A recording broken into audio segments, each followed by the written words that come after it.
Hello everyone. चलो आज का सेशन हम लोग स्टार्ट करते हैं। आज के इस सेशन के अंदर what are we going to learn is that we are going to basically taking a step forward in bills of exchange chapter. Bill of exchange chapter, the chapter is very important for your examination for all of you guys. जैसे मैंने आपको पहले भी बताया हुआ है कि bill of exchange is one of the chapters which is basically under the list, under the bucket list, under the favorite bucket list for question making of your institute. तो इसीलिए हम लोगों को जो ये क्वेश्चन मतलब अपना बिल ऑफ एक्सचेंज का चैप्टर है, क्योंकि we know the roots of this chapter, we know the roots of this chapter, we know the basics of this chapter already, right? So basically we have been learning this from 11th standard onward, right? तो 11th class में हमारे पास एक chapter हुआ करता था bill of exchange. हाँ, हालांकि उसके अंदर हमने डिसऑनर तक तो चीजें पढ़ी थी, बट हमने कुछ टॉपिक जैसे इंसॉल्वेंसी एंड अकम्पटेशन बिल नहीं पढ़े थे। हालांकि डिसऑनर तक ही अब मैं बात करूं वेरियस स्टूडेंट्स की जो इस वीडियो से शायद लर्निंग लेते होंगे, तो इस वीडियो से जो लर्निंग लेने वाले स्टूडेंट हैं या जो टारगेटेड स्टूडेंट्स हैं उनको मैं पहले ही क्लैरिफाई कर दूं। First of all, we are targeting CA foundation student. तो सीए फाउंडेशन के जो स्टूडेंट्स हैं वो इन वीडियो से बहुत बेनिफिट ले सकते हैं। तो उनके लिए ये सिलेबस जो भी मैं करा रहा हूँ it is full syllabus, like for their examination उनको पूरा का पूरा सिलेबस में कवर करा के दूंगा। और उनको जो एग्जाम देना होता है it is a subjective in nature, so they do not have an MCQ type of examination. जहां तक सीएमए फाउंडेशन वाले बच्चों की बात है, सीएमए फाउंडेशन वाले बच्चों के लिए भी ये एप्लीकेबल है पूरी तरह से। बस लास्ट के कुछ लेक्चर जैसे अकमडेशन बिल और इंसॉल्वेंसी, ये दोनों टॉपिक आपको नहीं करने हैं। ये दोनों टॉपिक जब मैं कराऊंगा तो वो मैं सीएमए इंटर के लिए कराऊंगा, क्योंकि सीएमए इंटर में ये दोनों टॉपिक कवर हैं। तो सीएमए फाउंडेशन में हमारे पास सिर्फ डिसऑनर तक ही है। डिसऑनर के बाद रिबेट है, अपने पास रिन्यूअल है, लेकिन insolvency of ड्रॉई and accommodation bill is not covered in your syllabus of CMA foundation. Hence we will be covering full chapter basically, क्योंकि सीए फाउंडेशन में हमारे पास accommodation bill इंसॉल्वेंसी दोनों है, और सीए वेंटर में भी इंसॉल्वेंसी बिल और अपना अकम्पटेशन बिल्स दोनों है। तो इसलिए we will be covering the full chapter. But मैं बता दूंगा जिस चैप्टर तक सीएमए फाउंडेशन वाले स्टूडेंट्स को देखना है, तो what we are going to do, देखो हम लोग पहले बेसिक चीजें कवर करेंगे, like we will learn the things all together. हम लोग सारे स्टूडेंट्स को टारगेट करके एक कॉन्सेप्चुअल लर्निंग बनाएंगे लेसन्स की। जब वो कॉन्सेप्ट लर्निंग खत्म हो जाएगी, कॉन्सेप्ट लर्निंग खत्म होने के बाद we will be focusing upon questions. तो हम लोग क्वेश्चन फिर अलग अलग कराएंगे सबके, ओके? तो मैं क्वेश्चन सबके अलग अलग कराऊंगा, लाइक सीएमए फाउंडेशन के लिए एमसीक्यूज जो होंगे वो मैं अलग कराऊंगा इस चैप्टर से। सीए फाउंडेशन के जो क्वेश्चंस रहेंगे वो मैं उनके स्टडी मैट से, उनके प्रीवियस ईयर एमटीपी से अलग कराऊंगा। एंड सीएमए इंटर वाले स्टूडेंट्स के लिए अलग कराऊंगा। तो आपको एक चीज यहाँ पे समझ के ये चलना है कि जो सीएमए के फाउंडेशन के स्टूडेंट्स हैं उनका क्वेश्चन पेपर जो है वो एमसीक्यू टाइप का आएगा, एमसीक्यू और ऑब्जेक्टिव बेसिकली। तो उनको मैं क्वेश्चंस अलग से कराऊंगा। इसका मतलब ये नहीं है कि आपकी जो कॉन्सेप्चुअल लर्निंग है वो बाकी दोनों कोर्सेज से अलग है। कॉन्सेप्चुअल लर्निंग वही रहने वाली है हमारी बिल्स ऑफ एक्सचेंज चैप्टर की। तो इसलिए ये चीज आप समझ के चलना कि बिल्स ऑफ एक्सचेंज चैप्टर का जो कॉन्सेप्ट है it is same for everyone, but the point where it gets basically advance और डिफरेंट मैं आपको बता दूंगा। It is only different for CMA foundation. CA foundation and CMA inter का syllabus bill of exchange के लिए same है, questions का लेवल डिफर कर सकता है। इसलिए मैं क्वेश्चन सीए फाउंडेशन को अलग कराऊंगा और सीएमए इंटरमीडिएट वाले स्टूडेंट्स को अलग कराऊंगा, और सीएमए फाउंडेशन वाले स्टूडेंट्स को अलग तरीके से कराऊंगा। तो उनके तरीकों से जो भी सेट ऑफ क्वेश्चंस इंस्टीट्यूट ने आपको गाइडलाइंस दी है उनके हिसाब से मैं आपको कराऊंगा हर एक चीज। तो आज हम लोग अपने सेशन में क्या सीखने वाले हैं, we will be learning with the help of some examples today. तो हम लोगों ने केसेस देखे थे जहाँ पे हमने डिसऑनर देखा था एंड ऑनर देखा था। तो we are basically aware of the fact कि बिल जो एक ड्रॉअर लिखता है और ड्रॉई एक्सेप्ट करता है उस बिल के साथ क्या क्या हो सकता है। तो मैंने आपको बताया था या तो बिल ऑनर होगा या तो बिल डिसऑनर होगा। अगर बिल ऑनर हो जाता है, इफ बिल गेट्स ऑनर्ड, तो भी चार केस हो सकते हैं, या तो वो रिटायर होगा या तो डिस्काउंट होगा या तो एंडोर्स होगा या तो कलेक्शन के लिए भेज दिया जाएगा। चार केस बिल ऑनर्ड के केस में माने गए हैं, और यही डिसऑनर के केस में भी माने गए हैं। जहां तक मिसलेनियस टॉपिक्स की बात है उसके अंदर रिन्यूअल, रिटायरमेंट अंडर रिबेट और इंसॉल्वेंसी तीन टॉपिक आते हैं। तो ये तीन टॉपिक भी हमको देखने हैं, but these are the miscellaneous topics. अच्छा, ये मिसलेनियस टॉपिक में भी आपको मैं बहुत सारी चीजें सिखाऊंगा जब मैं मिसलेनियस टॉपिक स्टार्ट करूंगा। अभी मैंने आपको बिल का डिसऑनर सिखाया है। डिसऑनर सीखने के बाद हम इन चारों केसेस के ऊपर जो है क्वेश्चंस की प्रैक्टिस करते हैं। इन क्वेश्चंस की प्रैक्टिस करने के बाद we will be basically getting a more clear idea about what is happening with the journal entries when bill is honored and when bill is dishonored in both of the cases. Okay, चलो आज के लिए हम लोग session को start करते हैं। और आज के सेशन में जैसे मैंने आपको बताया एग्जाम्पल के साथ स्टार्टिंग करेंगे। तो एग्जाम्पल नंबर 1 पे आ जाते हैं हम लोग। Example number 1, here we go. Example number 1 आप लोगों के स्क्रीन के ऊपर है। Now it will be better visible. Okay, तो एग्जांपल नंबर 1 क्या है, हम लोग एक बार पढ़ते हैं इसको, एक बार फटाफट से क्या करते हैं, रीड आउट मारते हैं। रीड आउट मारने के बाद we will highlight the main points and we will be solving the question straight away. Okay, see, X sold the goods. अब यहाँ पे देखो, सबसे पहला तो जो जो एरर रहेगा वो मैं आपको क्लियर करा दूंगा। ठीक है, एरर क्योंकि इसके अंदर काफी सारे हैं, इसलिए मैं जो टाइपिंग मिस्टेक्स हैं उसको क्लियर कराता हुआ चलूंगा आपके साथ में। ठीक है, अभी जो पहला क्वेश्चन है, एक्स सोल्ड गुड्स, इसमें क्वेश्चन के अंदर यहाँ पे 20,000 लिख लीजिए। 20,000 मिस्टेक हो गई है, वो लिखा नहीं गया है, तो आप इसमें लिख लीजिए अमाउंट सेल का क्या है, 20,000 है सर। तो इसके अंदर sold goods for 20,000 to Y. Okay, हाँ जी सर, इतना क्लियर है। ओके, इसके बाद देखो, एक्स ने माल बेचा वाई को 20,000 रुपए का ऑन क्रेडिट। ये सब तो आपको पता ही है कि जब एक पार्टी दूसरी पार्टी को माल उधार पे बेचती है, जब ही एक वादा, एक कसम, एक एक तरीके से बेसिकली ट्रस्ट बिल्ड होता है on a legalised paper which is known as bill of exchange. तो एक वादा, एक तरीके से आप भरोसा देते हो किसी को बिल्स ऑफ एक्सचेंज के जरिए। तो जनवरी 1 2022 को एक्स ने एक बिल लिखा वाई के ऊपर, जिसको वाई ने एक्सेप्ट किया होगा ऑब्वियसली 3 मंथ के लिए। ठीक है, तो 20,000 का जो सेल हुआ उसके लिए 3 महीने का बिल लिखा गया है, वाई ने एक्सेप्ट कर लिया। Y accepted the bill and return it to X. Y met his acceptance on maturity, record the necessary journal entries under the following circumstances. So it is a case of honoring the bill. You can see here कि Y ने जो है maturity date के ऊपर bill को क्या किया है, ऑनर किया है। तो यहाँ पे ये बात लिखा है, Y met his acceptance means he has honoured the bill. He has honoured the bill. अब पेपर में ना ये मत कंफ्यूज हो जाना यार कि ऑनर्ड हुआ है नहीं हुआ, नहीं, it is a honoured case, तो it is a H case. Okay, D case means dishonoured, H case means honoured. तो ऑनर्ड केस के अंदर हम लोगों को एंट्री पास करनी है। Again we have a further cases here. अगर एक्स ने बिल रिटेन कर रखा था, या डिस्काउंट करा रखा था, या एंडोर्स किया, या रिटेन किया उसने, लेकिन उसने बिल को क्या कर दिया, कलेक्शन के लिए भेज दिया फिर। तो इसमें मैंने जो आपको चारों केस कराए थे ऊपर वाले, वही चारों केस आपके सामने पूछे गए हैं। तो मैंने आपको 4 केस कौन कौन से कराए थे, नोट्स में आके मैं आपको फिर से दिखा देता हूँ एक बारी। ये देख लो, retain, discounting, endorsement and collection. So these are 4 cases which are present in this example, but it is an example of honoring the bill.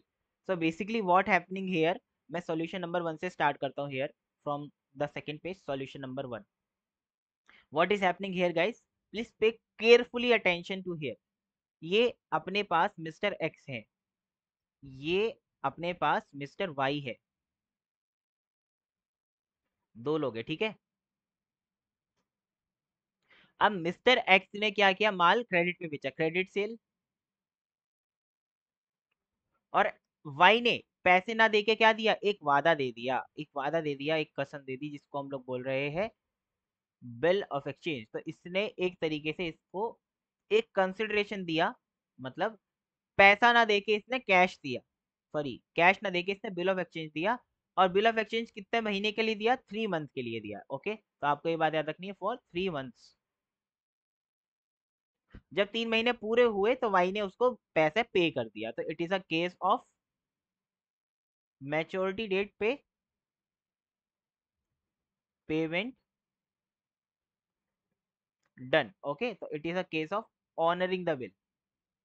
Dishonour का केस नहीं है, ऑनरिंग का केस है। तो इसलिए हम लोग इसके अंदर क्या करेंगे, जर्नल एंट्रीज करेंगे। Okay, so we will prepare journal here and we will start with particulars. देखो, डेट आपको उस क्वेश्चन में डालने जिसमें गिवन हो। इस क्वेश्चन में क्योंकि डेट गिवन नहीं है, hence I am not naming a column as date, but हाँ एज इन फॉर्मेट केस वो आती है, डेट का कॉलम आता है। ये तो आप बच्चे नहीं हो, आप तो आपको पता रहेगा। अच्छा, मैंने आपको बताया था कि आपको दोनों लोगों की बुक्स भी बनानी पड़ सकती है, एक की भी बनानी पड़ सकती है, मतलब ड्रॉअर एंड ड्रॉई दोनों की भी, और खाली ड्रॉअर की भी बना सकते हो। ये क्वेश्चन बताएगा आपको। तो आपको क्या लिखा है यहाँ पे, record the necessary general entries under the following circumstances. तो बेसिकली यहाँ पे इट हैज नॉट मेंशनड कि आपको किस किस की बुक बनानी है। तो अगर मेंशन नहीं है तो हम लोग यहाँ पे क्या बनाएंगे, देखो यहाँ पे हम लोग क्या करेंगे, एक्स की बुक बना के चलते हैं पहले, उसके बाद वाई की बुक भी बना देंगे, क्योंकि वाई की बुक बनाने में कुछ ज्यादा नहीं, क्योंकि वाई को तो पेमेंट करनी है इन 4 ऑफ द केसेस। तो एक एक एंट्री वाई की बुक में होगी। और एक्स की किताब बना देते हैं, एंडोर्सी की भी जरूरत लगेगी ना, तो एंडोर्सी की भी बना देंगे हम अपनी तरफ से, पूरा सब कुछ कंप्लीट करेंगे। अगर क्वेश्चन ने नहीं बोला तो ये मत सोचना कि यार क्वेश्चन ने नहीं बोला तो we will not do this, ठीक है, हम लोगों को हर एक चीज करके आनी है। तो जनरल एंट्री समझते हैं सबसे पहले क्या होने वाली है। मैंने आपको बताया है कि कुछ एंट्री कॉमन होती है। कॉमन एंट्री क्या होती है हमारे पास, सेल की एंट्री साहब कॉमन होती है। तो मैं यहाँ पे जनरल के नीचे लिख देता हूँ, इन बुक ऑफ एक्स, ठीक है, ये एक्स की किताबों में हम लोग एंट्री कर रहे हैं। And for your kind information let me tell you something, कि ये जो क्वेश्चन है हमारा, it is from your C M A study mat. ये C M A study mat का क्वेश्चन है, ठीक है। जो जो क्वेश्चन जहां जहां से पिकअप हुआ है वो मैं उनका सोर्स आपको बताते हुए चलूंगा, so that you know from where you are doing the questions, ठीक है। अच्छा, आप सभी को पता होगी ये बात कि इंस्टीट्यूट जो है आपके वो आपस में एक्सचेंज करते रहते हैं चीजें, लाइक सी इंस्टीट्यूट सीएमए के क्वेश्चंस बहुत बार पूछ लेता है, सीएमए इंस्टीट्यूट की बुक में जो क्वेश्चन होते हैं वो पूछ लेता है, and CMA institute C institute की बुक में जो क्वेश्चन होते हैं वो पूछ लेता है। तो आपको दोनों बुकों के क्वेश्चन करने हैं यार। Once you know the concept, आप 100 बुक्स के भी क्वेश्चन करोगे तो भी आपसे हो जाएगा। बट द थिंग इज, आपको बुक ये नहीं है कि हाँ भाई कि मैं सीएमए कर रहा हूँ तो खाली मैं सीएमए की किताब के क्वेश्चन ही जान पाऊंगा, नहीं। एज अ ग्रोइंग प्रोफेशनल, आप सीए कर रहे हो, सीएमए कर रहे हो, यू मस्ट नो, या आप किसी अदर कोर्स का भी स्टूडेंट अगर कोई है जो इस वीडियो को देख रहा है, तो मैं तो ये मान के चलता हूँ कि मेरे को डिलीवर करना है bill of exchange. I am not targeting a specific student here. तो बिल ऑफ एक्सचेंज जिसके कोर्स में भी पढ़ना रहेगा, उसको मैं ये मान के चलता हूँ कि उसको पूरा आना चाहिए। लाइक अगर आप बीकॉम कर रहे हो तो ऐसा नहीं होना चाहिए कि भाई मैं बिल ऑफ एक्सचेंज पढ़ा हूँ तो मैं बीकॉम के हिसाब से पढ़ा हूँ, तो मैं सीए फाउंडेशन का क्वेश्चन सॉल्व नहीं कर सकता, no. If you have done bills of exchange, you must do it in a way that even it comes from XYZ book, you must be able to solve the sum, ठीक है। इसलिए मैं आपको इस तरह से करा रहा हूँ, और मैं कवर भी करा रहा हूँ आपको हर एक इंस्टीट्यूट की बुक के सम्स। इसी कॉन्सेप्ट के ऊपर हम सबके सम्स करेंगे, तो we do not have to put an extra effort to दो basically to do the sums of another institute, ऐसा कुछ भी नहीं है, ठीक है। अब देखो, एक्स की किताबों में सबसे पहली एंट्री मैंने आपको क्या सिखाई थी सर, सबसे पहली एंट्री हम लोग जो करने वाले हैं, first entry that we are going to do is what, we are going to do the entry of sale transaction, right. X से तो भाई सेल करेगा, तो first entry we have to do for sale of goods, and this entry would be common in all the 4 cases, right. तो हम लोग ये entry सिर्फ एक ही बार पास करेंगे, ठीक है, उसके बाद हम लोग इसको पास नहीं करेंगे। तो इसमें हम लोग क्या एंट्री पास करते हैं, मैंने आपको क्या सिखाया था इसमें, मैंने आपको सिखाया था drawee account. So here the drawee has a name, so hence we will be keeping the name in this question. Y is the name of the drawee, so hence we are keeping the name, okay. चलो, तो हम लोग क्या करेंगे यहाँ पे, Y account क्या करेंगे हम लोग, debit to sales account, okay sir. तो हम लोग वाई के अकाउंट को डेबिट कर रहे हैं, सेल्स के अकाउंट को क्रेडिट कर रहे हैं। I have already explain you the logic behind this, basically हम लोग क्रेडिट सेल की एंट्री कर रहे हैं, 20,000 and 20,000। This entry would be common in all of the cases. सबसे पहला sale of goods, and what entry we have on the second counter part, so we have on second क्या entry करेंगे हम लोग, bill.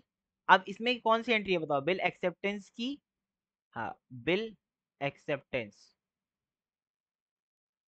Sir acceptance तो draw ही देता है, ये तो ड्रॉर की किताब है, इसलिए मैं लिख रहा हूँ बिल एक्सेप्टेंस रिसीव्ड। तो जब बिल की एक्सेप्टेंस रिसीव्ड होगी तो हम लोग क्या एंट्री पास करेंगे, ये एंट्री हम लोग कर रहे हैं। चलो, मैं पेपर से पहले आपको एक रिवीजन भी कराऊंगा, उस रिवीजन में मैं आपको सारी चीजें कराऊंगा, ठीक है। इसमें हम लोगों के पास क्योंकि असेट आ रही है, तो इसलिए हम लोग लिखेंगे bills receivable account debit, because it is an asset and it is increasing, here also it is income and it is increasing, hence it is credited। why who is why हमारा debtor है, क्योंकि वो हमें पैसे देगा, तो ये भी एक हमारी असेट है, डेटर बढ़ रहा है, ठीक है। यहाँ पे भी मैं इसको असेट है मैंने लिख दिया आपके लिए, और मैंने यहाँ पे इसको बना दिया। अब इसको हम लोग यहाँ पे बिल्स रिसीवेबल टू क्या लिखेंगे, टू वाई, तो आपको एक चीज समझ में आ रही है कि अगर वाई पैसे देता तो हम लोग यहाँ पे क्या लिखते, कैश अकाउंट। तो हम लोग कैश अकाउंट नहीं लिख रहे हैं अभी, क्यों नहीं लिख रहे, क्योंकि हमें कैश की जगह बिल ऑफ एक्सचेंज मिला है, बस इतना ही फर्क है। बाकी ये एंट्री तो वही वाली है। तो यहाँ पे भी हम लोग कितना रुपए लिखेंगे, 20,000 रुपए। और ये एंट्री आप कब करोगे, जिस दिन बिल साइन होगा, जिस दिन बिल की एक्सेप्टेंस मिलेगी उस दिन करोगे ये आप। अब इसके बाद these are the common entries, okay. तो ये क्या है, above two entries are common for all cases। इसलिए हम लोग हर केस में इसको नहीं करेंगे, अब केस वाइज शुरू करेंगे क्वेश्चन को करना। ठीक है, अब अपने पास केस नंबर 1 है। केस नंबर 1 क्या है हमारा, बताओ। केस नंबर 1, केस नंबर 1 है when bill is retained till maturity. तो आ जाओ ये देख लो, अगर बिल मैच्योरिटी तक रखा गया है, as X retained the bill till the date of its maturity and collected directly, it means X ने ही पैसा मांगा उससे, एक्स ने ही पैसा कलेक्ट किया है। तो इस सिनेरियो में हम लोग एंट्रीज जो डिफरेंट करना शुरू करेंगे वो यहाँ से करेंगे। ठीक है, ये एंट्री कब होगी, मैच्योरिटी डेट पे होगी, ये बात आपको याद रखना है। केस 1 की एंट्री नंबर हम लोग कर रहे हैं 3। ठीक है, एंट्री नंबर 3 इसलिए लिख रहा हूँ क्योंकि फर्स्ट सेकंड हो चुकी है एंट्री, तो थर्ड एंट्री से मैं यहाँ पे लिखना शुरू कर रहा हूँ। अब इसमें हम लोग क्या एंट्री करेंगे, अब हमें क्या करेगा, वाई पैसे दे देगा। तो हम लोग क्या एंट्री करेंगे, बैंक अकाउंट डेबिट करेंगे टू, मैं इसको अलग कलर से लिखता हूँ सो दैट आपको पता चल सके कि हाँ yes we have a different basically scenario here. तो basically we have different scenario. तो मैं यहाँ पे लिख देता हूँ bank account debit to Y's account, या वाई अकाउंट भी आप लिख सकते हो, you are not student anymore. तो आप यहाँ पे बेसिकली, सॉरी वाई अकाउंट नहीं, यहाँ पे आएगा bills receivable account.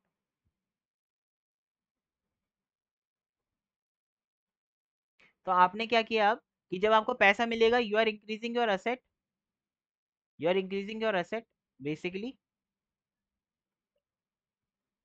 And you are also decreasing one of your assets. तो यहाँ पे जब आपको पैसा मिल गया सक्सेसफुली क्योंकि बिल ऑनर हो गया, तो आप यहाँ पे 20,000 से एंट्री करेंगे।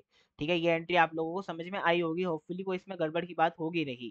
ठीक है, अगर वाई ने बिल टाइम पे दे दिया, तो पैसा टाइम पे दे दिया, तो ये एंट्री हम लोग करेंगे। Now we have case number 2। तो हम लोग केस नंबर 2 के ऊपर आते हैं। केस नंबर जो 1 था वो इतना ही था, इसमें 3 एंट्री होनी है केस नंबर 1 में, 1 2 एंड 3। तो ये एंट्री होनी है। अब केस नंबर 2 पे आ जाते हैं। तो केस नंबर 2 में भी हम लोग थर्ड एंट्री से ही शुरू करेंगे, राइट। तो यहाँ पे लिखते हैं case number 2 and we will start with entry number 3, क्योंकि ऊपर की दो एंट्री क्या रहेंगी, कॉमन रहेंगी। अगर बिल क्या करा लिया गया है, डिस्काउंट करा लिया गया है, तो उस सिनेरियो में हम लोग क्या करेंगे, अगर बिल को डिस्काउंट करा लिया गया था, मतलब बिल हमने क्या किया, मैं एक बार फिर से एक्सप्लेन कर देता हूँ डिस्काउंटिंग का मतलब क्या होता है, जिन स्टूडेंट ने क्लास मिस कर दी थी उनके लिए, जो पहली बार इस क्लास के साथ जुड़े उनके लिए। क्या होता है, मैंने आपको सिखाया था, एक बार शॉर्ट में सीख लो, रिवीजन हो जाएगी आपकी भी। अगर यहाँ पे दो पार्टी है एक्स और वाई, एक्स ने सेल किया जो कि क्रेडिट सेल था, वाई ने पैसे की जगह एक वादा दिया जिसको हम लोग बिल ऑफ एक्सचेंज बोलते हैं। अब ये बिल ऑफ एक्सचेंज पैसे तो है नहीं, लेकिन एक्स को नीड है मनी की। तो इसने क्या किया, ये बिल ऑफ एक्सचेंज ले जाके बैंक के पास गया और बैंक से क्या करा लिया, इसको डिस्काउंट करा लिया। तो अब इस सिनेरियो के अंदर 3 महीने बाद एक्स नहीं जाएगा, बैंक जाएगा वाई के पास पैसा मांगने। तो now the holder of the bill shall be bank. तो मैंने आपको बताया था, होल्डर ऑफ द बिल को, होल्डर ऑफ द बिल को ही वाई क्या करेगा, पेमेंट करेगा। तो it is a right of holder of the bill to get the payment of bills. ठीक है, तो अब यहाँ पे बैंक को हम लोग क्या बोलेंगे, पेई बोलेंगे। ये बात मैंने आपको सिखाई थी कि जिसको पेमेंट एट द मोस्ट तरीके से मिल रही है उसको ही पे बोलते हैं। अब ये ड्रॉर है, ये ड्रॉई है, और ये हमारा पेई है, जिसको पेमेंट मिल रही है एट द फाइनल डेस्टिनेशन, वो पेई है। सर फर्स्ट केस में पेई कौन था, पेई एक्स ही था, क्योंकि उस केस में ड्रॉर भी वही था और पेई भी वही था। तो पेई और ड्रॉर सेम हो सकते हैं। It is multiple time asked in your examination in objective और multiple choice question, can drawer and payee can be same person, yes they can be same person, like in the example we are doing. तो ये बात समझ में आई, discount करा लिया। Discount कराने की वजह से आपको एक चीज समझनी है कि बैंक फ्री में डिस्काउंट नहीं करेगा, बैंक क्या काटेगा, कुछ डिस्काउंटिंग चार्जेस। कुछ डिस्काउंटिंग चार्जेस काटने के बाद वो उसको पैसा दे देगा। जैसा इस एग्जाम्पल के अंदर हमारे डिस्काउंटिंग चार्जेस हमें क्वेश्चन में ही गिवन होते हैं। देखो क्वेश्चन में गिवन होंगे डिस्काउंटिंग चार्जेस अपन लोगों के पास, X discounting the bill at 12% पर एनम फ्रॉम बैंक। 12% पर एनम का मतलब क्या है सर, कि 12% का उसको अमाउंट जो है वो एज अ डिस्काउंटिंग चार्जेस देना पड़ेगा पर एनम। पर एनम का मतलब हो गया 1 साल, ये तो आप ही को पता ही है। तो 12% पर एनम मीन्स 12% 12 महीने का, राइट। तो बहुत सिंपल है, अगर 12 महीने का 12% 12 महीने का है तो हमको 3 महीने का निकालना है, तो कितना आएगा, 3% आएगा। तो बहुत सिंपल सी चीज है ना। तो अभी बिल की मैच्योरिटी डेट 3 महीने के लिए लिखा गया है बिल, तो 12% पूरे साल का है अगर, तो 3 महीने का 3% रहेगा। तो आपको 3% निकालना है सिर्फ। 3% किसका sir, 3% of the value of the bill. तो this will be considered discounting charges, okay. तो ये कितना आएगा, कितना रुपए आएगा, तो आपको निकालना है 20,000 मल्टीप्लाई बाय 12% मल्टीप्लाई बाय 3/12। तो इसमें आप एंट्री क्या करोगे, बैंक अकाउंट डेबिट करोगे, but this is not on maturity date. ये किस डेट को एंट्री होगी, on date of discounting. Discounting जिस दिन कराओगे उस दिन करोगे एंट्री, मैच्योरिटी डेट तक नहीं रुकना आपको। अब मैच्योरिटी डेट तक तो फर्स्ट क्वेश्चन, फर्स्ट केस में ही रुकना था। Bank account debit discounting charges, debit.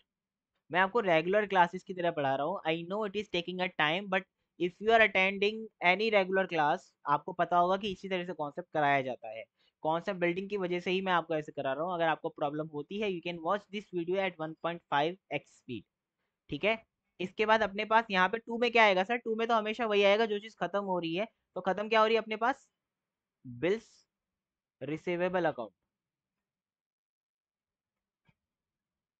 तो अपने पास बैंक अकाउंट में कितना पैसा आएगा ये निकालने के लिए पहले डिस्काउंटिंग चार्जेस निकालने पड़ेंगे।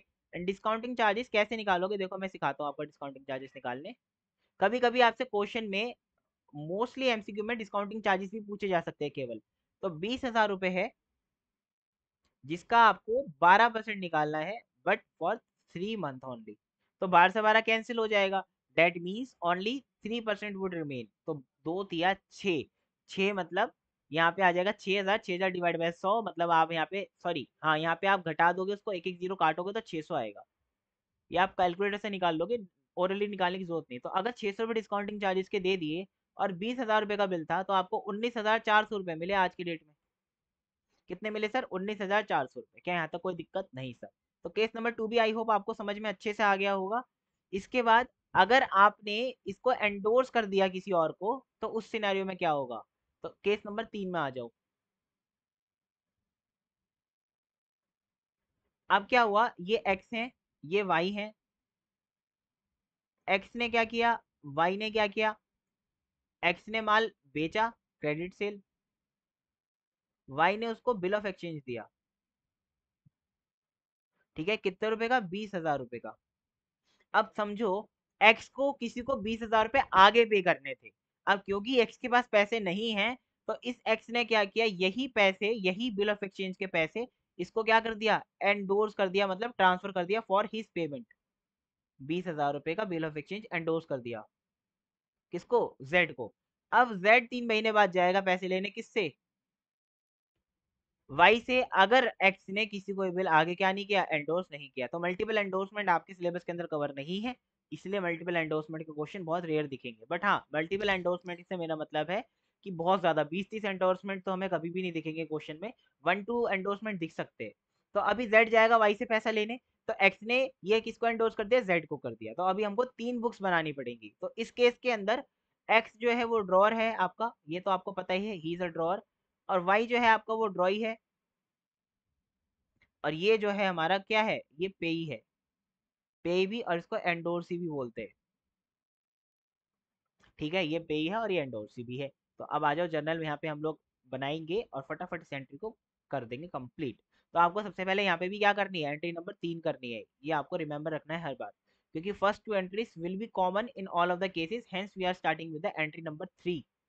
तो एंट्री नंबर 3 क्या होगी अभी देखो। तो सबसे पहले तो आप जब एंट्री करोगे तो आप पहले करोगे एंडोर्समेंट की entry, right.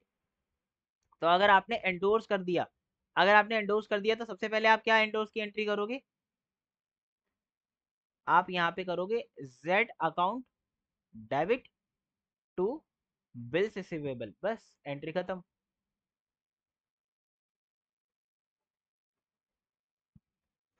Sir Z account debit to bills receivable क्यों किया, इसलिए किया क्योंकि मेरे भाई अब आपकी तरफ से तो बिल घट गया, मतलब you are basically reducing your asset. And Z account debit क्यों किया, जेड अकाउंट को क्यों डेबिट किया ये बताओ। जेड अकाउंट को इसलिए डेबिट किया है because we are now basically decreasing our liability, तो it is a liability for us, हम उसको डिक्रीज कर रहे हैं इसलिए डेबिट हुई है। लाइबिलिटी डिक्रीज करते हुए डेबिट करते हैं, ये सभी को पता होगा आई होप। ठीक है, तो आपको यहाँ पे क्या समझ में आया, मैंने आपको बताया लाइबिलिटी कैसे है, क्योंकि एक्स को पैसे 20,000 रुपए जेड को देने थे, अब वो पैसे नहीं देगा क्योंकि बिल ऑफ एक्सचेंज दे दिया, तो ये हैज क्लियर्ड हिज लाइबिलिटी। अब एक एंट्री और होगी in the books of endorsee, वो कब करेगा, on the date of maturity. तो ये एंट्री कब हुई है, ये एंट्री कब हुई है, ऑन डेट ऑफ एंडोर्समेंट, ये एंडोर्समेंट वाले दिन हुई है। ठीक है, एक एंट्री और होगी जब मैच्योरिटी आएगी, जब करेगा वो कौन करेगा, एंडोर्स ही करेगा। मैं पहले ड्रॉअर की बुक कंप्लीट करा दूं सारे केस की, फिर मैं सारे केस की ड्रॉई की कंप्लीट कराऊंगा, फिर मैं एंडोर्सी की भी एक किताब बनवा दूंगा एक केस के लिए। ठीक है, अब केस नंबर आ जाओ 4 के ऊपर, which is our last case. अगर उसने ये जो अपना बिल है इसको किस पे भेज दिया हो, कलेक्शन पे भेज दिया हो, तो मतलब आपकी हर एक केस में 3 एंट्री होनी है। पेपर में ऐसा मत करना, पेपर में ऐसे नहीं करना मेरे भाई, ये बात समझ लो कि आपने कहीं 2 एंट्री कर दी है और फिर लिख दिया नीचे these above 2 entries are common for all cases, नहीं आपको ऐसे नहीं करना। आपको हर एक केस के अंदर 3 एंट्री करके दिखानी है। ठीक है, केस नंबर 4 के ऊपर आ गए अब हम लोग। केस नंबर 4 क्या है, केस नंबर 4 अभी तो बहुत सिंपल क्वेश्चन कर रहे हैं ना, इसलिए आपको ईजी भी लगेगा। तो आप क्या, आपने कलेक्शन के लिए भेज दिया बिल, तो आपकी एंट्री क्या होगी, सबसे पहले तो सेल की एंट्री करोगे, फिर बिल एक्सेप्ट करने की करोगे। इसके बाद आप क्या करोगे, सबसे पहले तो आप यहाँ पे एंट्री पास करोगे, bill send for collection account debit to bills receivable account. ये किस दिन करोगे मेरे भाई, ये आप करोगे जिस दिन आपने बिल भेजा। तो यहाँ पे आप एंट्री करोगे, रेड पेन से ही करूंगा इसको, एंट्री इसको मैं, bill send on collection, send to collection आएगा वैसे यहाँ पे, bill send to collection account debit to bills receivable account. अब बिल्स रिसीवेबल आपको घटा देना है, क्योंकि आपका बिल्स रिसीवेबल अब खत्म ही हो जाएगा बेसिकली, क्योंकि आपने उसको क्या कर दिया, बैंक को दे दिया। तो आपको एक अकाउंट बढ़ाना है, एक अकाउंट घटाना है, सिंपल बात ये है आप। तो 20,000 रुपये यहाँ पे और ये 20,000 रुपये यहाँ पे। तो ये एंट्री आप कब करोगे, on date of send to bank, जिस दिन आप बैंक को करोगे send, on date of sending to bank, जिस दिन भी आप बिल जो है वो सेंड करोगे बैंक को, किसके लिए, कलेक्शन के लिए, वही डेट पे आप यहाँ पे एंट्री करोगे। तो देखो यहाँ पे क्या लिखा हुआ है, यहाँ पे लिखा है मार्च 31 2022 को उन्होंने बिल सेंड किया है, तो ये एंट्री आप मार्च 31 को करोगे। सर ये बिल कब लिखा गया था, जनवरी में, लेकिन कलेक्शन को कब सेंड किया, मार्च में। तो ये मैच्योरिटी डेट पे नहीं होगी, ये होगी उस डेट पे जिस डेट पे आप कलेक्शन के लिए सेंड करोगे। ठीक है, तो ये आपकी होगी 31 मार्च को, 31 मार्च। सब में 3 एंट्री होंगी, लेकिन इस केस के अंदर 4 एंट्री होंगी, क्यों, क्योंकि अभी तो आपने बिल सेंड किया है। अब मैच्योरिटी डेट के ऊपर, ऑन मैच्योरिटी डेट भी आप एंट्री करोगे, ऑन मैच्योरिटी डेट क्या एंट्री पास करोगे भाई, आपको पैसा मिल जाएगा, तो आप क्या करोगे, bank account debit to bills sent for collection account 20,000, 20,000। तो ये क्या किया हमने, जादू क्या किया, ये हमने क्या किया, ऊपर जो अकाउंट खोला था ना bill send for collection debit करके, उसको क्रेडिट करके खत्म कर दिया और बैंक में पैसा ले लिया। तो we are increasing our asset and decreasing our second asset. ठीक है सर, समझ में आया यहाँ तक, आंसर इज यस सर, हमको सब समझ में आ गया। अब बुक्स ऑफ वाई की केस में हम लोग क्या एंट्री करेंगे, ये भी समझ लो। इन बुक्स ऑफ ड्रॉई, मतलब ड्रॉई कौन है यहाँ पे, इन बुक्स ऑफ वाई। ठीक है, वाई के केस के अंदर क्या एंट्री करेंगे भाई, वाई के केस के अंदर मैं एंट्री जो करा रहा हूँ आपको, सारी एंट्री मैं अलग कलर से कराता हूँ, रुको। सारी एंट्री मैं आपको कौन से कलर से कराऊँ, मान लो मैंने आपको करा दी पर्पल कलर से, ठीक है। अब इसकी फर्स्ट एंट्री जो होगी, फर्स्ट एंट्री जो होगी वो परचेज की करेगा भाई, इसने परचेज किया है, तो purchase account debit to purchase account debit to party account. ठीक है, तो यहाँ पे एक्स अकाउंट करेंगे हम लोग। ये तो नॉर्मल एंट्री है आपकी 20,000 और ये भी 20,000 रुपये। इसके बाद ये बिल एक्सेप्ट की क्या कोई एंट्री करेगा क्या? ये जब इसने बिल एक्सेप्ट किया तो क्या ये एक्सेप्ट करने की कोई एंट्री करेगा? यस सर, बिल एक्सेप्टेंस की करेगा। X account debit to bills payable.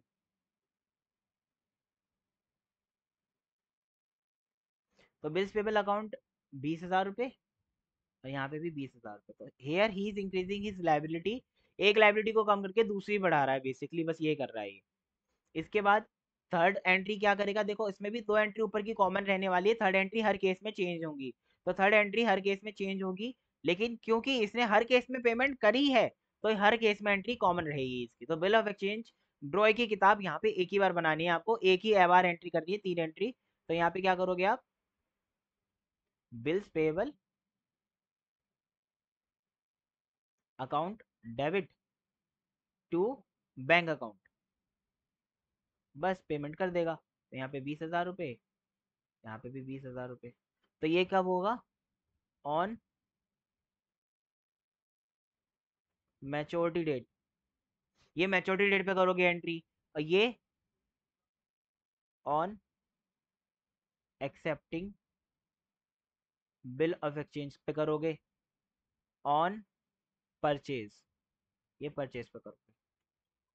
ठीक है, परचेज और एक्सेप्टिंग बिल की डेट जो है वो अलग अलग भी हो सकती है, डिपेंड्स अपॉन द क्वेश्चन। तो ये एंट्री आप तीनों करोगे, ये एंट्री कॉमन रहेगी हर एक केस के अंदर, क्योंकि उसने हर एक केस में पैसा दे दिया है। अगर वो किसी केस में डिसऑनर करता तो हम लोग उस केस के अंदर एंट्री जो है वो डिफरेंट तरीके से देखते। अब एंडोर्सी की किताब के अंदर एंट्री में कराने से अच्छा ना आपको एग्जाम्पल के थ्रू, मतलब जहाँ पे हमने सीखा था उसी में आपको मैं बता देता हूँ एंडोर्सी की entry.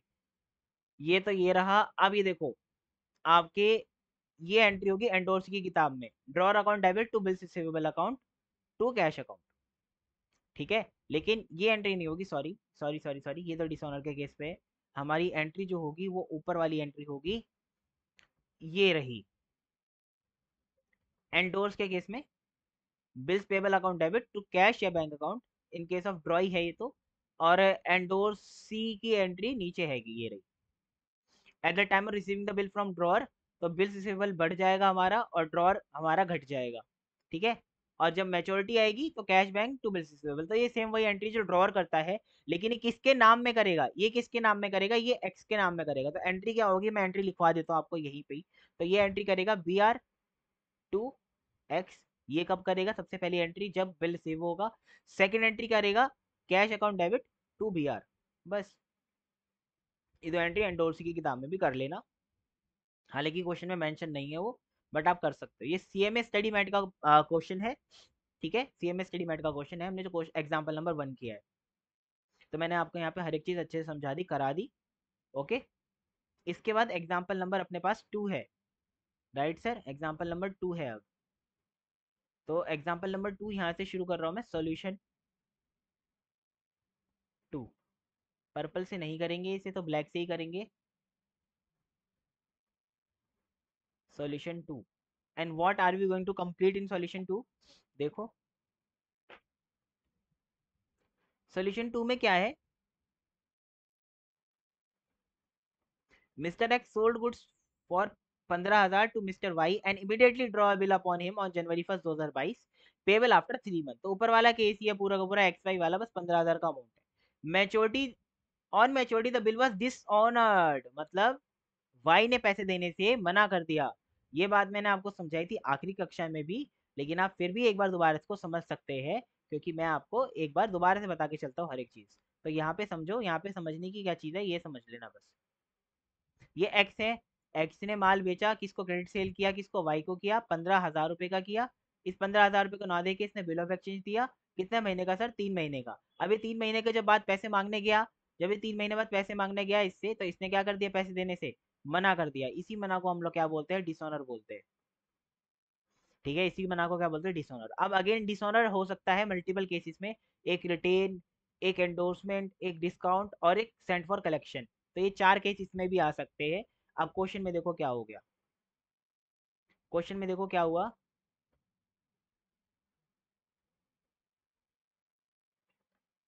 On maturity the bill was dishonoured and 50 were paid by the holder. Holder मतलब अब होल्डर अलग अलग केस में अलग अलग होता है।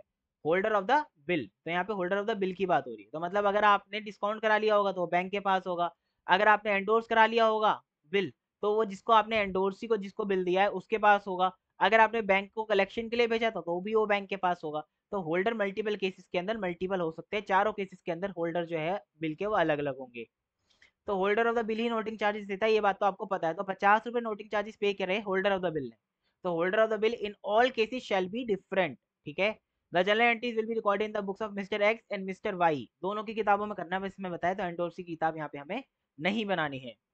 सबसे पहली बात, when the bill was kept by Mr. X till maturity, when the bill was discounted by Mr. X with bank immediately 12% पे, when the bill was endorsed by Mr. X in favor of creditor Miss Z। ये अपने पास तीन case हैं, चार नहीं है, तीन case हैं। ठीक है। ये क्वेश्चन भी अपना जो है वो सीएमए स्टडी मैट का क्वेश्चन है, सीएमए स्टडी मैट का क्वेश्चन है ये।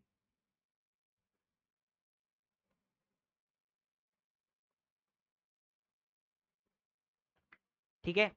अब चलो, अब इस क्वेश्चन को हम लोग करते हैं, ये आ जाते हैं हम लोग अपने सॉल्यूशन के ऊपर। तो first two common entries we will be passing in this question also. तो हम लोग क्या करते हैं, एंट्री पास करने की बजाय उसको क्या कर लेते हैं, कॉपी कर लेते हैं। तो कॉमन एंट्री तो यार हम लोग को कॉपी करने है, सिर्फ अमाउंट बदलना है। तो इसलिए मैं इन एंट्रीज को क्या कर लेता हूँ, कॉपी कर लेता हूँ। तो मैंने यहाँ से करना शुरू किया इसको कॉपी, और शायद ये कॉपी हो भी गया।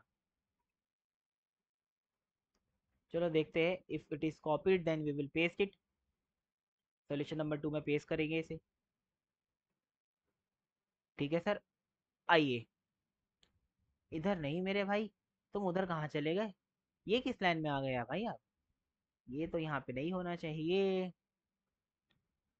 Late me see to it.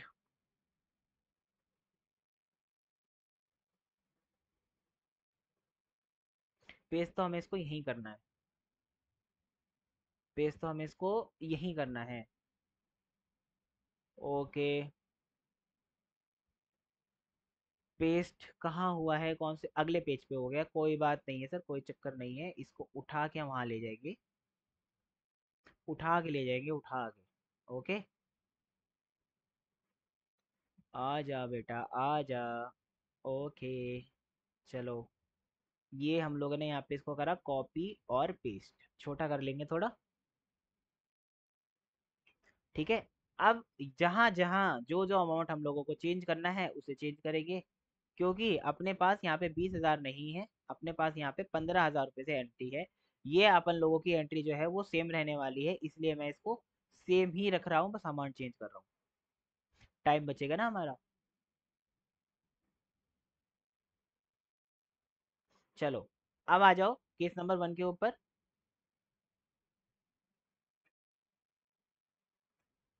Case number first, इसमें क्या हुआ, एक्स ने वाई को माल बेचा, कितने रुपए का, 15,000 रुपए का। और वाई ने एक्स को बिल ऑफ एक्सचेंज दिया, कितने महीने का, 3 मंथ का। 3 महीने बाद वाई ने पैसे देने से क्या कर दिया, एक्स को इनकार कर दिया।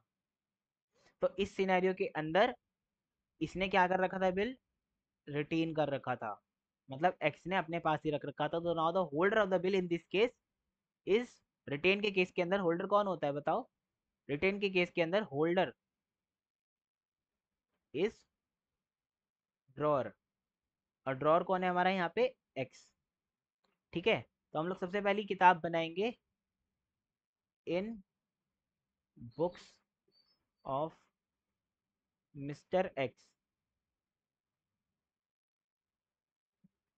मिस्टर एक्स की किताब में हम लोग एंट्री करना शुरू करेंगे। तो हम लोग यहाँ पे एंट्री करेंगे, देखो अब एंट्री कैसे करेंगे यहाँ पे और क्या करेंगे। अब अगर हमने मैच्योरिटी तक रखा है और समय आने पे वाई मुकर गया, पैसे नहीं दिए, तो हम लोग क्या करेंगे, भाई वाई को वापस से पकड़ेंगे और यहाँ पे लिखेंगे वाइज अकाउंट। एक सेकेंड, हम लोग अब ये पूरा क्वेश्चन करेंगे ब्लू पेन से। यहाँ लिखेंगे वाई अकाउंट डेबिट,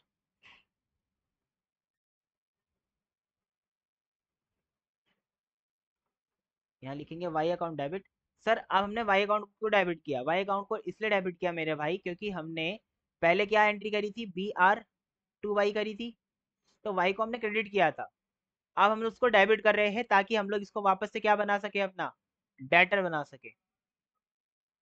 तो हम लोग डेटर बना रहे हैं इसको, इसके साथ साथ हम लोगों ने क्या भी पे किया है, अपना बिल ऑफ एक्सचेंज खत्म करेंगे। तो बिल ऑफ एक्सचेंज की जगह पे हम लोग यहाँ पे क्या लिखते हैं, bills receivable to cash account. Cash account क्या चीज के लिए सर, नोटिंग चार्जेस के लिए। नोटिंग चार्जेस के लिए कितना हो जाएगा, 50 रुपये। ठीक है, यहाँ पे वाई से पैसा आप कितना लेंगे, 15,000 का बिल था, 50 रुपये नोटिंग चार्जेस के भी लेंगे। अब एक बात और समझना, इस सिनेरियो के अंदर जहाँ पे बिल डिसऑनर होता है, इस सिनेरियो के अंदर जहाँ पे बिल डिसऑनर होता है, वहाँ पे एक चीज समझ लेना। अगर बिल डिसऑनर हो जाता है, मतलब एक्स ने बिल लिखा वाई के ऊपर और वाई ने 3 महीने बाद पैसे देने से मना कर दिया, तो आपको एक बात समझनी है कि ये जो बिल ऑफ एक्सचेंज लिखा गया था, it is cease to exist.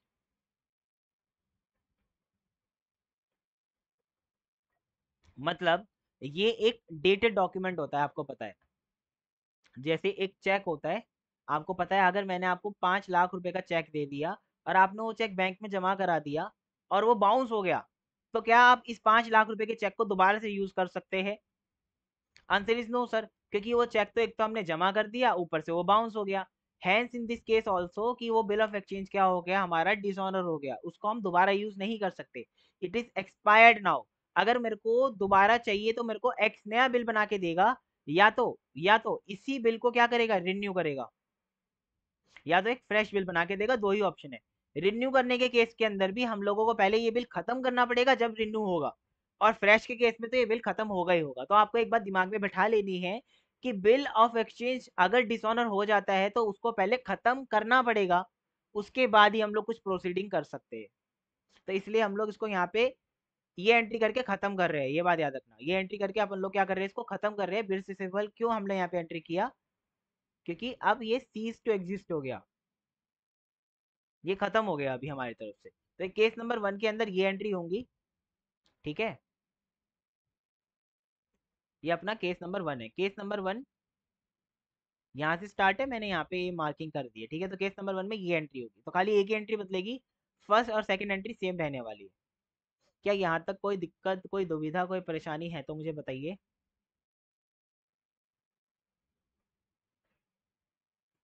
नहीं सर, सब कुछ ठीक है, ऑल ओके। तो चलते हैं केस नंबर 2 के ऊपर, और केस नंबर 2 यहाँ पे लिखते हैं, केस नंबर अपना 2। केस नंबर 2 में हमारा क्या हो रहा है, ये चीज आपको समझनी है और सीखनी है। केस नंबर 2 में क्या है, अगर आपने बिल डिस्काउंट करा लिया था तो उस सिनेरियो में क्या होगा। देखिए जी मित्रगण मेरे, एक्स है और ये वाई है। मैं आपको बार बार एक ही चीज समझा रहा हूँ ताकि आपके दिमाग में फिक्स हो जाए। Once you understand the things clearly, उसके बाद हम लोग फटाफट चलेंगे।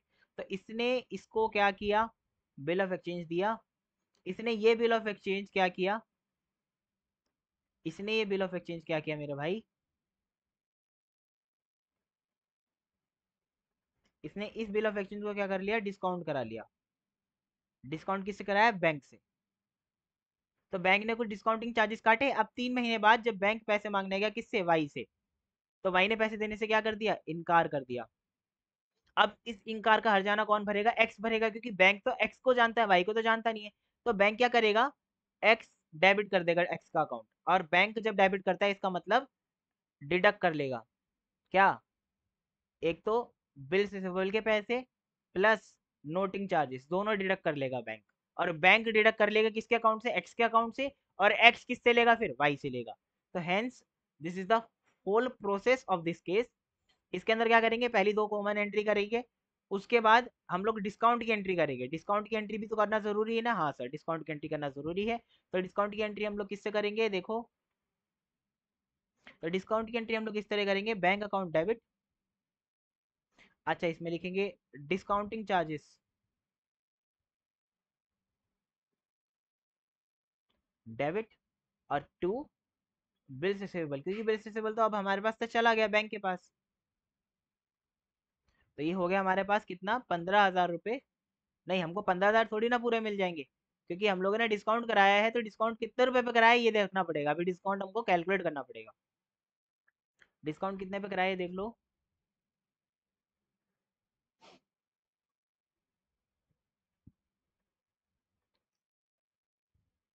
डिस्काउंट कराया 12% पर एनम के ऊपर, तो 12% पर एनम अगेन 3 महीने का आपका 3% लगेगा। तो 3 महीने का 3% आपको देना है, पे करना है। तो 3 महीने का 3% निकालना बहुत सिंपल है यार आपके लिए। आपके लिए इतना टफ नहीं होना चाहिए ये, as a professional course student. तो 3 महीने का आप निकाल लो फटाफट से। 15,000 है अपने पास। 15,000 का 3%, तीन आपके पास परसेंट, 450 रुपये। ओके, तो डिस्काउंटिंग चार्जेस कितना आएगा? 15,000 का 3%, तो 450 रुपये तो आपको डिस्काउंटिंग चार्ज देना पड़ेगा, बाकी का पैसा बैंक आपको देगा। तो बाकी का पैसा कितना बचा सर? बाकी का पैसा बचा 15,000 में से घटा दो 450 को, 14,000, 14,550 रुपये आपका बचा। 14,550 रुपये बचा, ठीक है। तो ये आपके पास अब आ गया बिल रिसीवेबल 15,000 रुपये का आपका गया आपके पास से, आपको मिले 14,550 रुपये, 450 बैंक ने काट लिए। ठीक है, अब ये एंट्री किस दिन करोगे? On date of discounting. देखो डेट का ध्यान आपको रखना है जब क्वेश्चन में डेट गिवन हो। ठीक है, मैं डेट्स नहीं कवर कर रहा हूँ इसलिए क्योंकि डेट मैं मानता हूँ कि आप लोग खुद ही कवर कर लेंगे, it is not a critical part for you. अब इसके बाद ऑन मैच्योरिटी। मैच्योरिटी पे क्या होगा सर? गेम हो जाएगा। मैच्योरिटी पे क्या होगा? गेम हो जाएगा। मैच्योरिटी पे क्या होगा भाई? बैंक के पास जो पैसा हम लोगों ने लिया था, अब बैंक हमसे वापस ले लेगा। क्यों? क्योंकि बैंक के पास से वो बिल क्या हो गया? डिसऑनर हो गया है। तो हम लोग यहाँ लिखेंगे, क्या लिखेंगे सर? अगर हमारा बिल डिसऑनर हो जाता है, अगर हमारा बिल डिसऑनर हो जाता है तो हम लोग एक एंट्री और करते हैं। एक एंट्री और करते, क्या करते? अब हमसे बैंक ने तो पैसे ले लिए, कितने रुपए लेगा वो? 15,000 लेगा या 15,050 लेगा, ये आप सोच के बताओ। बैंक हमसे कितने पैसे काटेगा हमारे अकाउंट से? मैंने आपको बताया bank will directly deduct your account. वो आपसे ये नहीं बोलेगा भाई वाई से पैसे मांग के, तो नहीं। क्योंकि आपने डिस्काउंट कराया तो आपका खाता बैंक में होगा ही होगा। तो बैंक आपके अकाउंट से सीधा वो पैसे काट लेगा। तो आपके वो कितने पैसे काटेगा? 15,000 या 15,050 रुपये? आंसर इज 15,050 रुपये। नोटिंग चार्जेस कौन देगा? आप ही दोगे। अब एक बार बैंक ने 15,050 काट लिए, तो आप वाई के अकाउंट में भी कितने पैसे डेबिट करोगे? 15,050 ही करोगे, क्योंकि आप 50 रुपए किससे रिकवर करोगे? वाई से करोगे। So I always say the noting charges shall be paid by the holder of the bill, but shall be borne by the drawee only. ठीक है, ये मैं आपको बहुत अच्छे समझा भी चुका हूँ। अब यहाँ पे क्या लिखोगे? टू बैंक अकाउंट लिखोगे क्या? क्या बैंक अकाउंट लिखेंगे? हाँ सर, बैंक अकाउंट लिखेंगे। क्या क्लियर हुआ? हाँ सर, क्लियर हो गया। ये मैच्योरिटी पे है, ये डिसऑनर की एंट्री है। ठीक है, ये डिसऑनर एंट्री है। समझ में आया पहला केस? क्या समझ में आया आपको? अच्छी तरीके से समझ में आया? हाँ सर। सर ये दूसरा केस था, पहला नहीं था। हाँ सर, दूसरा केस हो गया। अब थर्ड केस देख लो, क्या थर्ड केस भी आपको समझ में आ जाएगा? हाँ सर, मैं अच्छे से समझाऊंगा तो क्यों नहीं आएगा। देखो केस नंबर 3। केस नंबर 3 में हम लोग क्या करेंगे? अभी हम लोग ड्रॉर की बुक्स ही बना रहे। केस नंबर 3 में क्या है? एंडोर्स कर दिया गया है अगर जेड को। तो पहली दोनों एंट्री कॉमन रहने वाली है वही। उसके बाद अपन लोगों के पास जो एंट्री चेंज होगी वो एंट्री नंबर 3 से चेंज होगी, राइट? तो पहले तो मैं आपको एंट्री नंबर भी लिख लिख के दिखा रहा था, अभी मैंने आपको एंट्री नंबर लिखना बंद कर दिया क्योंकि आप लोग खुद समझते हो। ठीक है, तो आपकी एंट्री दो तो कॉमन रहेगी, उसके बाद थर्ड एंट्री भी कॉमन रहेगी। थर्ड एंट्री कौन सी? एंडोर्समेंट की। तो Z account debit to B R account. ये कब करोगे? On endorsement. ये एंडोर्समेंट वाली डेट पे करोगे आप एंट्री। ठीक है, ये 15,000 इधर आया और 15,000 इधर आया। इसके बाद आप डिसऑनर जिस दिन होगा उस दिन क्या एंट्री पास करोगे? डिसऑनर वाले दिन। डिसऑनर वाले दिन आप एंट्री करोगे Y account debit to Z account. 15,000। क्या 15,000 से करोगे? नहीं सर, 15,050 से करेंगे क्योंकि अब हम लोग वाई से रिकवर करेंगे 15,050। ठीक है सर। अब ये क्या है? ये डिसऑनर की एंट्री है। और ये कब होगी? On maturity date. ये बात याद रखना। सर ये 15,050 वाई टू जेड क्यों किए हमने? मैं बताता हूँ आपको, देखो। चक्कर क्या है? अब ये जो एक्स पर्सन है, इसने बिल एंडोर्स कर दिया था जेड को। यही हुआ था, इसने जेड को एंडोर्स कर दिया था। अब ये वाई है, तो ये वाई से मांगने गया, वाई ने पैसे देने से मना कर दिया, तो जेड तो एक्स से लेगा। और एक्स किससे लेके देगा, वाई से लेके देगा। तो एक्स अपनी किताबों में दो एंट्री क्या करता था ट्रेडिशनली, पहले बिल ऑफ एक्सचेंज की दो एंट्री होती थी। पहली एंट्री क्या होती थी, पहली एंट्री क्या होती थी कि जेड एक्स से मांग रहा है पैसे। तो एक्स अपनी किताबों में क्या एंट्री करता था, एक्स अपनी किताबों में एंट्री करता था सर कैश या बैंक टू जेड। भाई वो पैसे दे देता था जेड को, भाई एक्स ही देगा ना, जब वाई ने नहीं दी तो एक्स देता था जेड को पैसे। फिर सेकंड एंट्री क्या करता था, यही पैसे वो वाई से लेता था, तो वाई अकाउंट डेबिट करता था टू कैश या बैंक से, तो उससे पैसे लेता था। ठीक है, ऐसे करता था। एक सेकंड, मैंने ना अपोजिट लिख दिया एंट्री। हम लोग पहले क्या करते थे, जेड अकाउंट को डेबिट करते थे, टू कैश या बैंक लिखते थे, और हम लोग फिर यहाँ पे वाई के पास आते थे, और वाई से पैसा लेते थे, रिसीव करते थे, तो कैश या बैंक लिखते थे टू वाई। ठीक है, तो यहाँ पे हमारा जेड क्या है, हमारा यहाँ पे डेटर, सॉरी यहाँ पे हमारा जेड कौन है, एक क्रेडिटर है, राइट। तो क्रेडिटर को हम लोग डिक्रीज करते थे, इसलिए इसको डेबिट करते थे। और यहाँ पे हम लोगों का ये क्या है, डेटर है, डेटर को डिक्रीज करते थे, इसलिए क्या करते थे, इसको क्रेडिट करते थे। तो हमने ये देखा कि सर पहली और दूसरी एंट्री में तो हम लोग एक अकाउंट को कॉमन ही कर रहे हैं, मतलब 15,000 से अगर कर रहा हूँ यहाँ पे एंट्री, यहाँ पे 15,000 से कर रहा हूँ, यहाँ पे भी 15,000 से कर रहा हूँ, यहाँ पे भी 15,000 से कर रहा हूँ। तो हमने पाया कि सर हालांकि हम लोग पैसा ले रहे हैं जेड से पहले, फिर वाई को देंगे, सॉरी हम लोग पहले जेड को पैसा दे रहे हैं फिर वाई से पैसा लेंगे, फिर भी हमने ये डिसाइड किया कि हम लोग क्या करेंगे, ये वाली एंट्री के केस में, खाली एंट्री के केस में सिर्फ एंट्री इस तरह हो रही है, पैसा तो हम लोग पहले जेड को पे कर देंगे फिर वाई से रिकवरी करेंगे। बट एंट्री के सिनेरियो में क्या करेंगे कि ये जो कैश अकाउंट और बैंक अकाउंट अगर हम लोग क्रेडिट कर रहे हैं, यहाँ पे डेबिट कर रहे हैं, तो इन दोनों को क्या कर दो, कैंसिल कर दो। तो एक ही एंट्री कर दो common, Z account to Y account. आप देख सकते हो ये अकाउंट भी सेम है और अमाउंट भी सेम है। When account and amount are same you can cancel the entry and combine both of the entry to make it one, इसको बोलते हैं कंबाइंड एंट्री। ओके, तो कंबाइंड एंट्री भी आप कर सकते हो, तो बुक्स में कंबाइंड एंट्री होती है, तो मैं आपको बोलूंगा आप कंबाइंड एंट्री करो। अब आप बड़े बच्चे हो, छोटे बच्चे होते हैं ना, उनको ऐसे सिखाना पड़ता है, यार एक बार आप पहले जेड को पैसा दो फिर वाई से पैसा लो, लेकिन आपको कंबाइंड एंट्री मैंने एक बार में सिखानी है, ओके, क्योंकि आप बड़े बच्चे हो, इतना टाइम हमारे पास होगा नहीं। इसके बाद अब वाई की किताबों में क्या एंट्री करोगे, अब ये आ जाओ।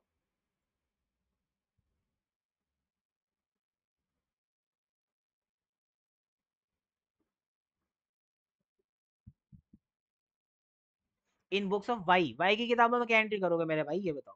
सर वाई तो पेमेंट करेगा, उसको तो होल्डर ऑफ द बिल को पेमेंट करनी है, तो किसी भी केस से उसको कोई फर्क नहीं पड़ेगा, वो बस एक एंट्री करेगा अपनी पेमेंट की। तो सबसे पहले तो वो एंट्री करेगा परचेज की, फिर वो एंट्री करेगा बिल एक्सेप्टेंस की। तो सबसे पहले तो परचेज की एंट्री करेगा, तो परचेज की एंट्री क्या करेगा, purchase account debit to X account. कितने रुपए का, 15,000 रुपए का परचेज किया है भाई, 15,000 की परचेज की एंट्री करेगा, फिर बिल एक्सेप्ट करने की करेगा। तो यहाँ पे क्या एंट्री करेगा ये, X account debit to bills payable account, 15,000, 15,000। ठीक है, इसके बाद अब ये दोनों एंट्री तो कॉमन है, ये कॉमन एंट्री के बाद वो एक एंट्री करेगा डिसऑनर की। ठीक है, तो डिसऑनर की एंट्री क्या करेगा, वो भी एक एंट्री करेगा। ये दोनों एंट्री कॉमन है बेसिकली इन चारों केसेस के अंदर, थर्ड एंट्री भी कॉमन है। तो इस केस के अंदर देखो, इस केस के अंदर ये आपको जादू समझ में आ जाएगा। इसमें क्या कर रहा है वो, अपना सबसे पहले तो बिल खत्म करेगा, क्योंकि बिल तो खत्म करना ही करना है, मैंने आपको बताया बिल तो खत्म होगा ही होगा। बिल्स पेबल अकाउंट डेबिट कर देगा। और यहाँ पे एक चीज वो क्या करेगा, यहाँ पे आपको समझनी है, वो नोटिंग चार्जेस को डेबिट कर रहा है,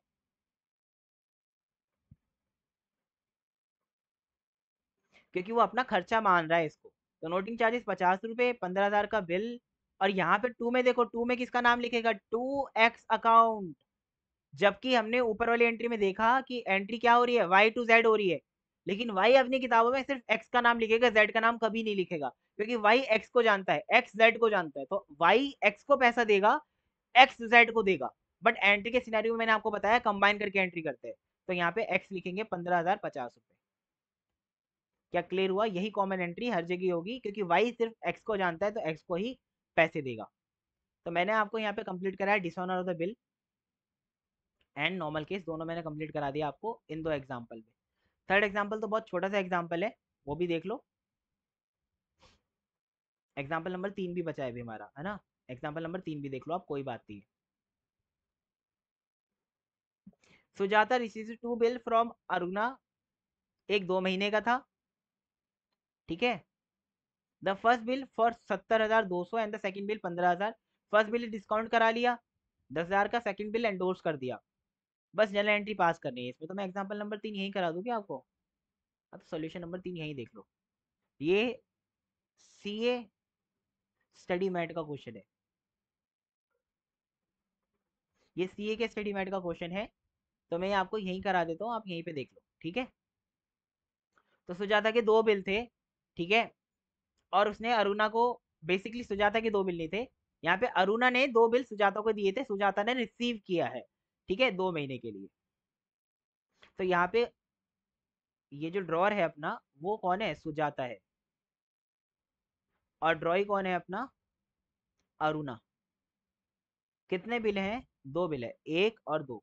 तो बिल ऑफ एक्सचेंज और bill of exchange, 2 bill of exchange दिए हैं इसको, ठीक है। इसके बाद क्या लिखा है क्वेश्चन में, फर्स्ट बिल 10,200 रुपए का है, ये आप क्लियर कर लो, 70,200 नहीं है भाई, 10,200 है, 10,200 का है। और सेकंड बिल जो है वो 15,000 रुपए का है, ठीक है। फर्स्ट बिल डिस्काउंट करा लिया immediately with the bank for 10,000 and the second bill was endorsed. तो पहला बिल इसने डिस्काउंट कर लिया 10,000 रुपए के, मतलब 200 रुपए डिस्काउंटिंग चार्जेस पे किए हैं इसमें, ये भी निकालने की जरूरत नहीं है।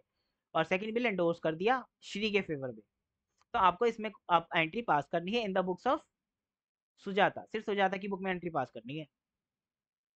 तो बहुत सिंपल है यार, एंट्री पास कर देते हैं, इसको मैं मिटो देता हूँ। तो इसमें परचेज सेल का आपको एंट्री करनी नहीं, क्योंकि क्वेश्चन में बोला नहीं है, छोटा सा क्वेश्चन है। सिंपल सिंपल बात है, सबसे पहले आप क्या करोगे, इसमें मैं डेट सही बता देता हूँ आपको। आप इसमें सबसे पहले एंट्री कब करोगे, सर 1 तारीख, 1 जनवरी को करोगे 2022 में, भाई जिस दिन बिल एक्सेप्ट हुआ उसी दिन की तो एंट्री करोगे पास। थोड़ा जूम कर ले ताकि आपको और क्लियरिटी से दिखाई दे। तो ये मैंने यहाँ पे बना दिया डेट का कॉलम, ये मैंने लिख दिया यहाँ पे पर्टिकुलर, यहाँ पे लिख दिया मैंने डेबिट, और यहाँ पे मैंने लिख दिया क्रेडिट। ओके।